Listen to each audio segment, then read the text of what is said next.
the one absolute thing that remains consistent and constant in this industry is everyone always says, it's so hard to find a good seamstress. And we totally agree. Agreed. So this episode is going to be a very different episode because we're hiring. Yeah. So we are not going to dive into the dress alterations for this episode, but we felt like this topic is going to be super important because it's something that we come across all the time. And it's honestly, since we launched the company, it's been a battle. Yeah. It's been a battle. It's been a struggle for us. Mm-hmm. And it remains consistent in the industry. So right. Let's talk about what's going on with our hiring. So it's bridal season, which means we're busy. We're super busy. And so we are hiring. We're always hiring. Yeah. Because it's, we've been growing since day one. We haven't stopped growing. And so it's been a huge challenge for us to continue to find other people that want to collaborate together as a team. Right. We'll get into all that because seamstresses in the typical industry are like a one-woman show. And sometimes they do have an assistant, but we're an actual team here. And we need to build our tribe. So we put out a basic ad just basically saying like experienced seamstress for wedding gown alterations. And then we'll also put like also tailoring, all those buzzwords. And we say bridal. Yeah. And I say that for a reason. I mean, they inquire in so many different ways, but sometimes I'll receive emails and they'll ask, hey, can I be interviewed? Or when they respond to a job ad, they will basically just, send their resume. Yeah. And the one thing that we kind of like, that I understand rather, is just kind of like people that do apply for this job, it's actually like wedding dress tailoring. It's not just sewing. Because sewing is usually just like putting two patterns together. But tailoring is actually like contouring and making a gown fit to like the body, like, garments, the fit on the body. Sewing is just like, you can sew anything. You can sew a curtain. You can sew, and a pillowcase, but it's not. Some seamstresses identify as like a designer, an artist, and so then it's like costume design and all these different areas, but not alterations specifically. And so that's what I always go through the applicants, just determining their skills. Yeah, because we can't just find bridal seamstresses. So we are in the Southern California region. We're in Orange County, specifically in the city of Irvine. And so what tends to happen is that people that do apply and they have sewing skills, they call and they're like, I just want to set up an interview because I have the experience, like I'm ready to go. And it's not really like that, especially with us, because we are a team and we do things a very specific way, and we have a system that we follow that we've been able to build from the ground up, and you've been here since day one, since I started building it. So it's been like this whole academy thing which we are taking online, by the way. So it's the Bridal Sewing Academy. So the one type of, I guess I should say, background for like the type of person that applies, they always seem to have like costuming design, like background, like maybe even Disney. They've come from Disney or like Universal Studios or like all those places that have to do with costumes and stuff. They start with the costumes. But I'm not mad at it. I started with costumes. I haven't done any of that stuff, but I'm sure I could. Yes. And so with that process, when they are inquiring, I always start off with a questionnaire, and that just helps to have them further explain their skill set minus their resume. Yeah, so I guess I'll give some spoiler alerts. Like, we're obviously filtering because we have to see kind of like, what kind of is the mindset or that lines up. It's not just skill, and that's the one thing that I am like die hard about. Is like, I can't stand just everybody telling us like, oh, I have the skill, go ahead and hire me because I'm worth it, and I'm expecting this pay. I had an applicant just apply that was saying all of that, and she emailed me, and she was saying how she had 30 years experience. She was going on and on about her skills. And so she emailed me and said, I'd like to speak with you. Can we have an interview? I'm available this day. I was like, I just mentioned that. Yes. And that's not how it works, though. You can't just set up your own interview, unfortunately. So at first, I just sent her those. We have a 10 questionnaire to fill out and send back to determine if she would be eligible for an interview. Yeah, it's a pre-interview questionnaire. just to kind of get to know the person's mindset a little bit better. Right, and just to see if it's a good fit, because there's so many logistics involved in that as well, like time, our hours of operation, their schedules. Yeah. So, as you know, I just had an interview with this person. Yes. I don't know the nitty-gritty details, but well, it was quite interesting. So okay, let me share it with you. Yeah, we're going to talk about it. So I'll just start from when she came to her interview. So she came in very professional looking, walked through the door, and instantly just kind of looked around. So I gave her a little tour as we walked through. Sure. And show her our setup and just how we operate. Exactly. And she was just kind of in awe. She is a more mature individual. That's what we call seasoned. Right. She's a seasoned seamstress. And so I think she was used to seeing your traditional kind of alteration shops. And this one I feel like has more character. Yes. Should I say? So our shop is like, we have lots of fun shades, like, the pinks, the ivory blushes, the magentas, the purples, kind of all in that field. So So I was going through and kind of just pointing to everything, and I'm pointing to a rack that has our production on. Yeah, all the dresses are on the rack, and that's like the work for like the week coming up. And she instantly said, "Oh, so you don't make dresses?" Well, we're tailor shop, so no. And so then it just made me think, dresses. well, you didn't do your research. She didn't do her research. Yes, we do alterations only. I'll jump in right there. So just FYI, like in general, I think everybody kind of knows, like, it's like you really should research the people that or like the company rather, that you're applying to. Right. Because it's just like, first of all, like, you want to inform yourself, right? Yeah. You don't want to waste your time. And the last thing you want to do is like show up to a place that just looks like really sketchy or something. Right, yes. And also, when I was giving the tour, I was letting her know of our fitting rooms versus our shop, and that confused her completely. So explain that. Yeah, she was asking why was it separate. So specifically, we have positions for fitters, and then we have positions for seamstresses. And so when a seamstress is hired, they don't actually do fittings. They don't do the pinning on the bride as well.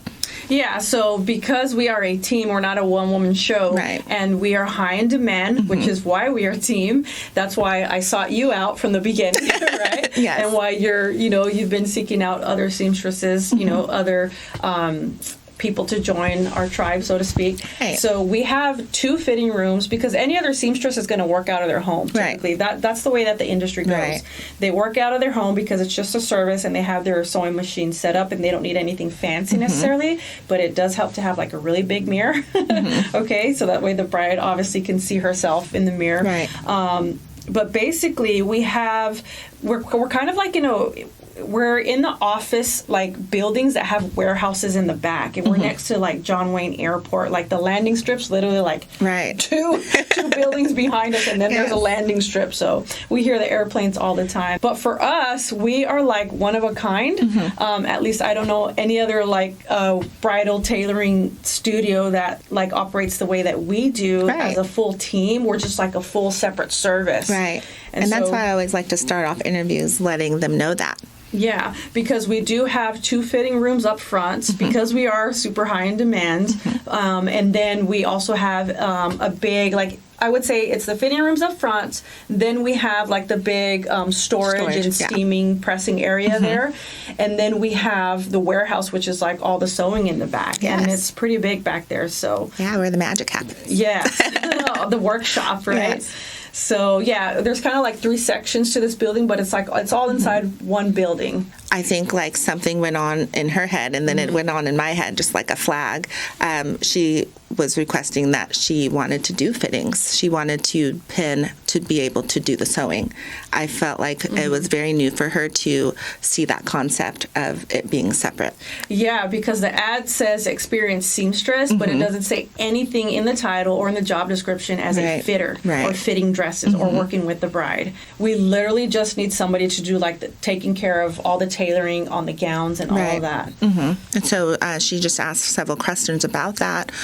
With her experience, she is used to pinning and then sewing doing what she has pinned. Which is typical. Right. And so I just let her know that the way that we operate, it's a collaborative effort so that we are able to have a team that goes smoothly from the fittings to the sewing and back to the bride.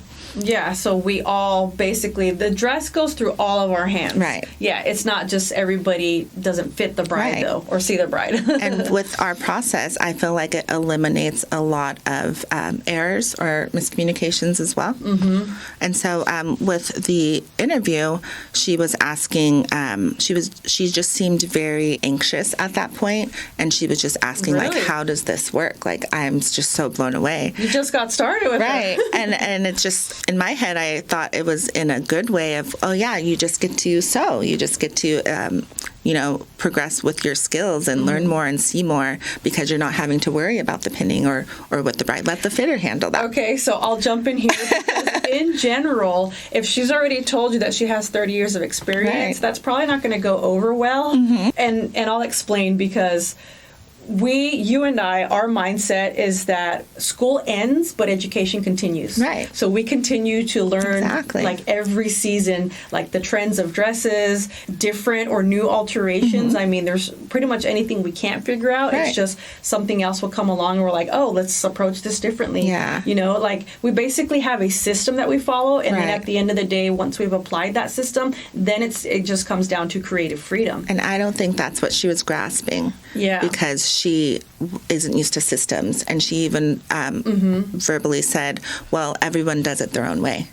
Well, at the end of the day, yes, they do. It's creative freedom, but we all do it the same. Exactly. Because we first follow the system, then Right. it comes to creative And freedom. so that already was 2 red flags for me. One, she's not a team player. And 2, she wouldn't be able to grasp our concept of all of us doing it the same. Yeah, that's difficult because if it's just the concept, you're like, I haven't even done the job yet. But if I Right. can't just grasp that, yeah, that's not a very positive interview. Right. And the So same thing, we're a yeah. team. Like in my head, I just said, well, that's it. You're not a team player. Yeah. This isn't going to work. So then? So obviously I didn't say that to her, but in my Yeah. head, I said that, but I kept it going. Well, you identified that. Right. Yeah. And so I just asked her what she was used to.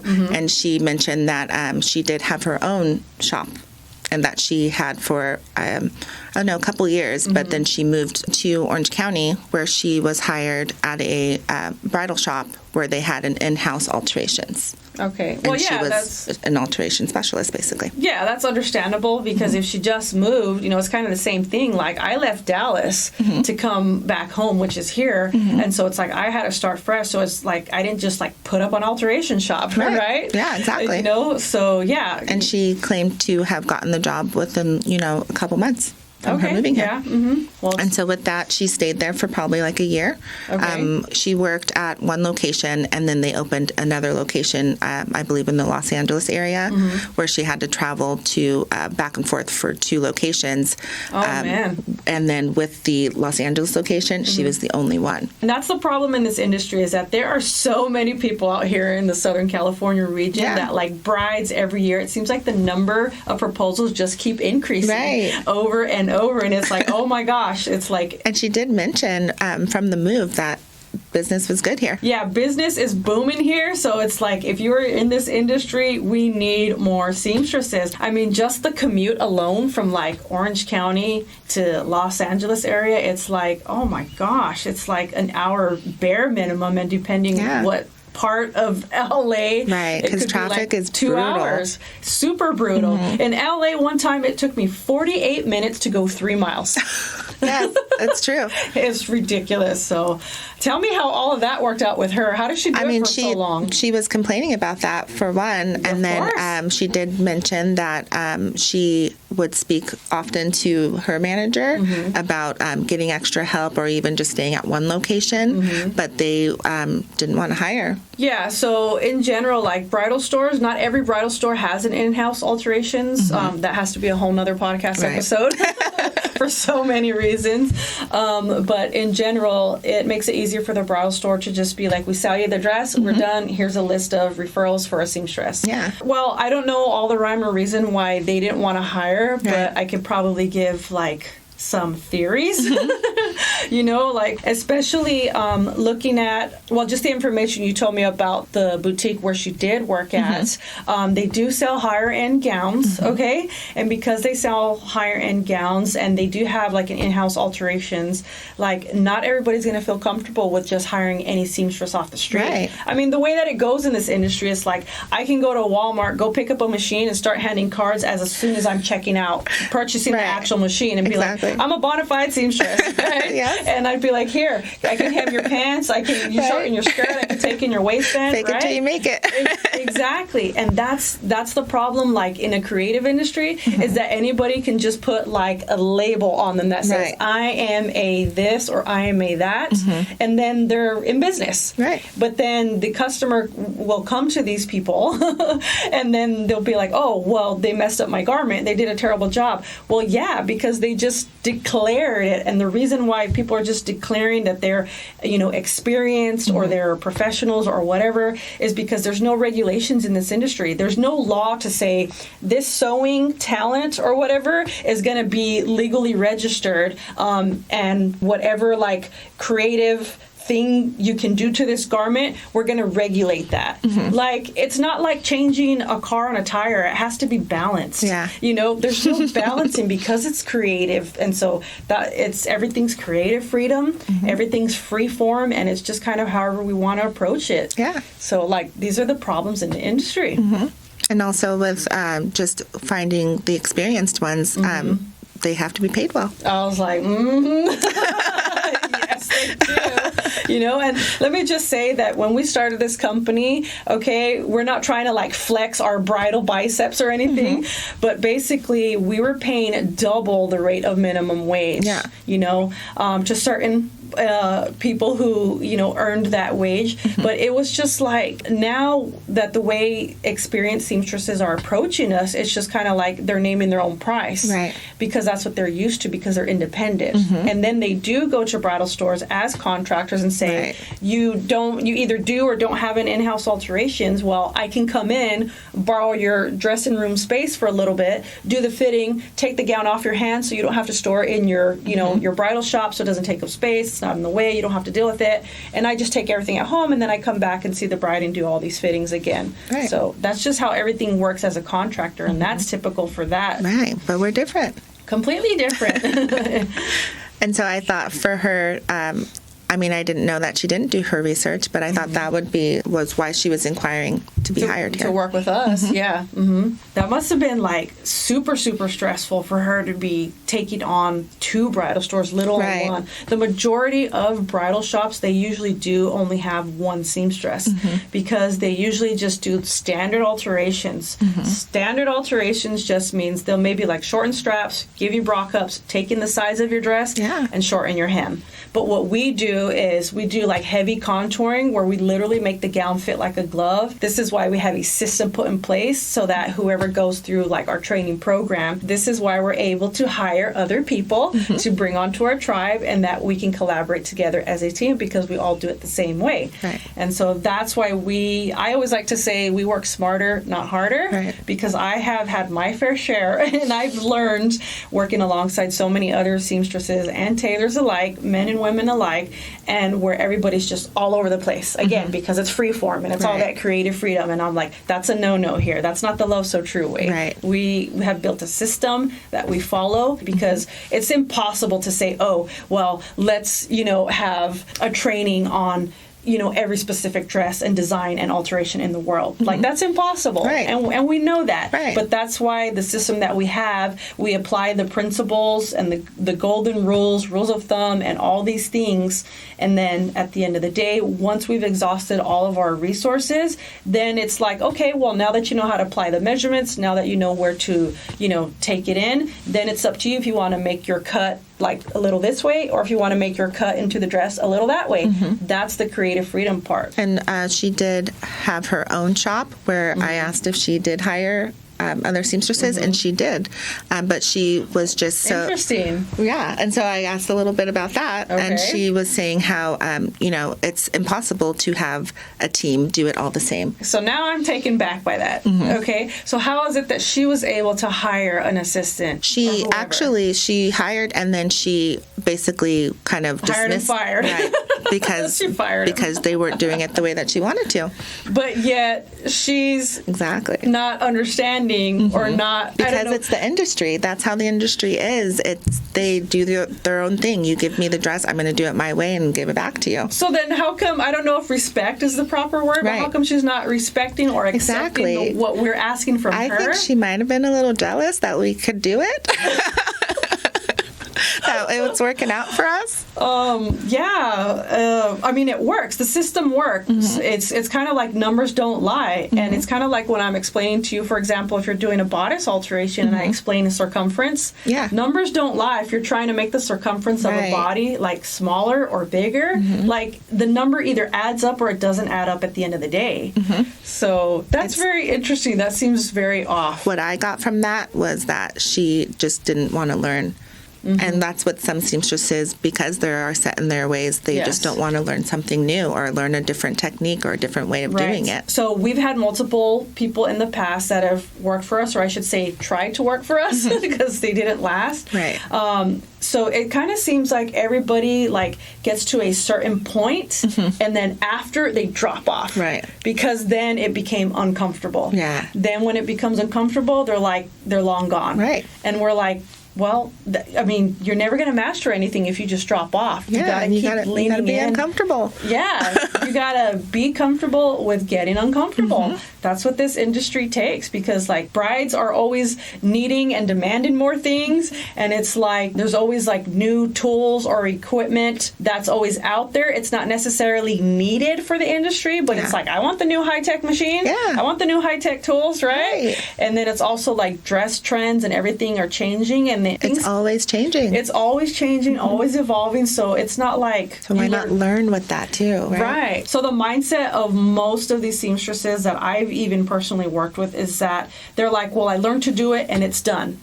It doesn't stop there. Right. Anyhow, I'll let you continue with Well, where we at with her in her right? interview. So we were going back and forth, and so basically she just said with the other boutique that she worked for that she was just overworked, so she just had to quit. course. So I appreciate that because, of course, we don't want to overwork anybody. Of so course not. And that's why it's we're a good to team. get out of that. Yeah. Because like I had a fill in for a dress for you earlier today, Yes. you know, right? That's Thank okay you. because you filled in for me last week. So. Yes, and Yeah. that's what a team does. We Exactly. collaborate, we help each other out. Exactly. And communication, Right. right? So I was pretty much getting to the end of the interview. Let's hear it. And I just said, do you have any other questions for me? And she said no, but then she said, okay, so I'll come here on Tuesday and Wednesday, and you can just see what I can do. And then we go from there. And So she hired herself. right.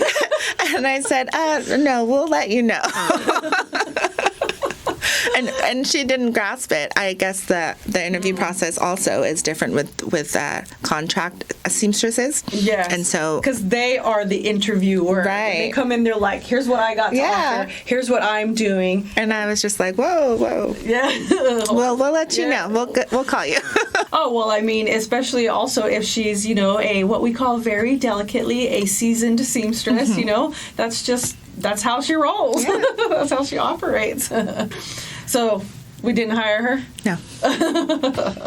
There's just too many red flags. There was conflict Yeah. of interest. There was That's a a lot. shame because it's like it takes so much time to do all these interviews and to try to Right. find people. And but- I'm sure her skill was great, but it just wasn't a good fit. I mean, since you were explaining to me like the whole thing about her having her own tailor shop and then her hiring somebody to Right. help her, She said she had a team, like maybe 3 or 4. really? Yeah. So- And they did not last. Well, there you go. All right, ladies and gentlemen, you heard it first. That's why. Yeah. And she seemed like that type, the controlling type, where she was just like, let me do it. I'll take it. Let me do it. Yeah. Yeah, because if she's just walking in and being like, okay, here's when I'm going to start, here's what I can do, and Yeah. yeah, it's So she just needs to go contract somewhere. well, somewhere yeah, else. I mean, it's just not a good fit whatsoever. And so we are looking for people. So spoiler alert, I didn't mean to make a shameless plug, but we're always hiring. Yes, we are. It's very difficult to find people that we can like align with, Right. you know? And it's all about, this industry, it cannot just be about skills. Right. Skills will only get you so far. The moment you get uncomfortable, you're going to drop off every single time. So it has to be a mindset shift. Right. I specifically always refer to ourselves like we are the change agent in this industry. It's like, I wish that we had like a bunch of like 100 Love So True locations out there in the world. That would be amazing. That would be so cool. But it's like nobody's teaching this trade. It's a dying trade. We refer to ourselves as artists because I don't feel that, what we do is just standard. So the wedding gowns that the designers make are made to alter, as they say, right? But they make them kind of boxy because not everybody has like an hourglass figure. Like I'm more kind of straight up and down. So yeah. So if I tried on an hourglass figure dress, it'd probably be too tight in the waist and too big in the hips because I'm more kind of square. So it's easier to make a square dress and then we can shape it to every silhouette, every body type. So I think, in my opinion, to answer the question of why it's so hard to hire seamstresses, because it's a dying trade and because they're not willing to learn. Yeah, so just as I mentioned at the beginning of this podcast, it's so hard to find a good seamstress. I would just say that, like, I totally have compassion for her and everything that she had to go through. I'm sure, driving all over the place, working for, I was going to say both bridal stores, the same company, but, 2 locations. And it's, this is a very demanding industry. It's like, out of respect, the brides do demand us and our services and our skills for whatever they need for their gown, for the big day. And sometimes it's like, there are so many things that like we can always declare when a dress is going to be finalized with the dress alterations, but then it's like the bride's like, oh, I need something else at the last minute, right? So it's just very demanding. There's kind of like, no stopping point, but then it's like the show must go on, right? It's like we're working to a finite date, which is the big day, the wedding day, but any last minute thing can just occur at any time, and the bride's like, I demand you, I need you, a button popped off, or my zipper's not zipping or something, right? And also like, one thing I want to say is that I also had, one of my friends, she had opened up a bridal store of her own. It's just very demanding industry, and it was really hard for her because she was the one that always would say as well, like, it's so hard to find a good seamstress. And she opened her store, it was outside of the LA area. And so, we're obviously too far for her to send her brides to us. And so that seems to be like the same exact challenge that all the bridal store owners are having, whether they have an in-house alterations or whether they refer out. So I'll give you another example of how demanding this industry is. Okay, so I remember when I had lived in Riverside several years back, and I was driving all the way to the other side of LA because I was helping out our bridal store there. She had some like seamstresses that would like kind of come in as contract as well, but she didn't really the bridal store owner didn't like really trust their work, and she didn't really like how the seamstress would kind of like consult her brides because it was a higher end store and it was a very small boutique as well, and they had like very specific price point of gowns that they sold. And so the bridal store owner, she wanted things to be done and said and just handled in a very meticulous way. And her and I just kind of meshed. Like, I liked working for her. She liked, the way my style, I should say. You're meticulous too. Yes, I am. I'm a perfectionist, but she just liked how I catered to her brides and just kind of made them feel like special and like what we do here. Just everybody has their own style, kind of how like they do things. Whether they're consulting or selling or giving an experience. And so she just really enjoyed the way that I did it my way. And so there came a point in time where I remember she called me one time and she had a couple other seamstresses in the LA area that she's like, well, they're available, but I don't want them or I don't trust them. And she's like, you're the only one that can help me. You're the only one. And I'm like, but I'm in Riverside. My contract's kind of up with you because like I can't just keep driving out here twice a week. I was driving like at least 2 or 2.5 hours just to get there, depending traffic. And that was each way. And then plus I had to, stay there to take care of the brides. And she would not necessarily have the brides scheduled back to back. Sometimes there'd be big gaps. And then I'm kind of sitting around doing nothing. She didn't have a sewing machine there. She didn't have anything else. I'm just like twiddling my thumbs. What do I do, right? And then so just all that time that it took to go back and forth. But she kind of, in a sense, I mean, I don't mean it to sound like very derogatory or anything, but she kind of hounded me. Because she's just like, I mean, she complimented me, right? But it was kind of hounding me. She's like, you're just so good. She's like, I just need you. Like, she's like, I don't trust anybody. Like, and I'm just like, well, like, I said, sorry, I don't know what to do. Like, I'm like, I can't keep coming out here. This is too costly. You know, like the wear and tear, I was like, on my car, you know, the wear and tear on my body, you know, just. And your time is valuable. My time is super valuable. It's like, because I need sewing time, right?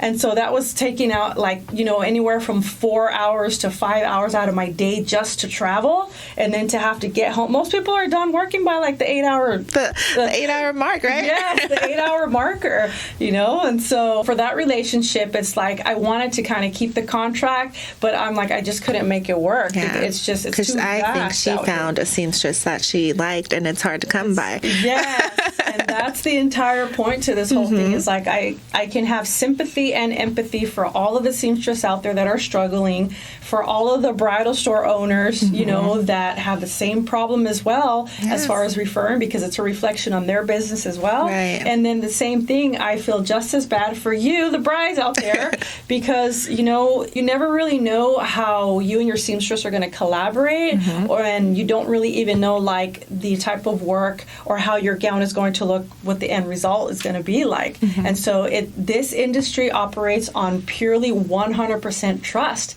because the gown that you have may not necessarily be the gown that the seamstress has worked on before. And so she can either just look at it and say yay or nay, and then just kind of hope that it comes out okay. I mean, that's kind of what we do every day. You know, it's like, okay, we're experienced, we know how to approach it, but sometimes there's little unexpected things that do happen with the dress, such as like there's a bubble in the fabric, and so we keep trying to press it, and that just bubble won't go away. You know, and other times if we try to like reset the zipper or do other things, and it's like, okay, well then something else changed, and then that won't go away, and then so it's just like, because, you know, we are females and we have lots of different moving parts, and fabric is flexible, and other fabric isn't, and so it's just like the way that things mesh together, it's not always going to work out, and we just have to keep sculpting and figuring it all out as we go. So we super appreciate you brides out there who are listening to us, you know, and especially if you've come to us or if you're planning on coming to us for your wedding dress alterations. But we just wanted to give you some insight on what the industry is like. But it's brutal, it's demanding, and it's a bunch of hard labor. So it is hard to find a good seamstress. Really I'm so glad I found you. Just need one more, huh?